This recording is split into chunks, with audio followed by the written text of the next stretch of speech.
Hi friends, welcome back to my channel. ఈరోజు వీడియోలో morning breakfast రెసిపీని ప్రిపేర్ చేస్తున్నాను.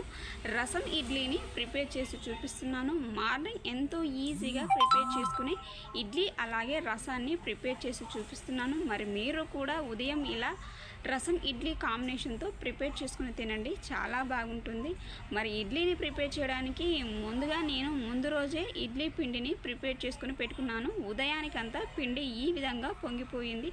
పిండి మనకు ఎంత బాగా పొంగితే ఇడ్లీలు మనకు అంత మెత్తగా వస్తాయి. మరి ఇలా ప్రిపేర్ చేసుకున్న ఇడ్లీ పిండికి రుచికి సరిపడా సాల్ట్ను వేసుకొని సాల్ట్ బాగా కలిసే విధంగా ఇడ్లీ పిండిని ఇలా బాగా కలుపుకొని, ఇలా కలుపుకున్న ఇడ్లీ పిండిని ఇడ్లీ ప్లేట్లను తీసుకొని మనం ప్రిపేర్ చేసుకున్న ఇడ్లీ పిండిని ఇలా ఇడ్లీ ప్లేట్లలో పెట్టుకొని, ఈ ఇడ్లీ ప్లేట్లను ఇడ్లీ పాత్రలో పెట్టి స్టవ్ను స్లో ఫ్లేమ్లో పెట్టి ఇడ్లీలను ఉడకనివ్వండి. మరి ఇడ్లీలు రెడీ అయ్యేలోపు పప్పు కుక్కర్ను తీసుకొని ఒక గ్లాస్ కందిపప్పును వేసుకొని అలాగే నీళ్లు పోసి కందిపప్పును బాగా కడగండి. ఇదే విధంగా 2 సార్లు వాటర్ వేసి కందిపప్పును బాగా కడిగిన వాటర్ను వంపేసి కందిపప్పులోకి 1/2 టీ స్పూన్ పసుపును వేసుకోవాలి. 1 గ్లాస్ వాటర్ను వేసుకొని కుక్కర్ మూత పెట్టి కందిపప్పును మెత్తగా ఉడికిపోయేలా ఉడకనివ్వండి. కందిపప్పు మనకు ఈ విధంగా 4 విజిల్లు వచ్చాక కందిపప్పు మెత్తగా ఉడికిపోతుంది. మరి ఇలా ఉడికించుకున్న కందిపప్పును పప్పు గుత్తితో ఇలా మెత్తగా రాముకోవాలి. ఇలా రాముకున్న పప్పును పక్కన పెట్టి రసం ప్రిపేర్ చేయడానికి స్టవ్ వెలిగించి బాండీ పెట్టి 2 స్పూన్ల ఆయిల్ను వేసుకోవాలి. ఆయిల్ వేడి అయ్యాక జీలకర్ర, ఆవాలు వేసుకోవాలి. 2 ఎండుమిర్చిని కట్ చేసుకొని వేసుకోవాలి.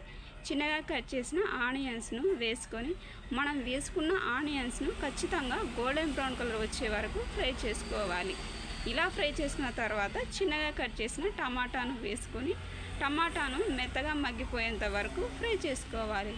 టమాటా ఇలా మగ్గించుకున్న తర్వాత మనం ముందుగా ప్రిపేర్ చేసుకున్న కందిపప్పు రసాన్ని వేసుకోవాలి. అలాగే రసానికి తగినంత వాటర్ను వేసుకోవాలి. రుచికి సరిపడా 1 స్పూన్ లావు ఉప్పును వేసుకోవాలి.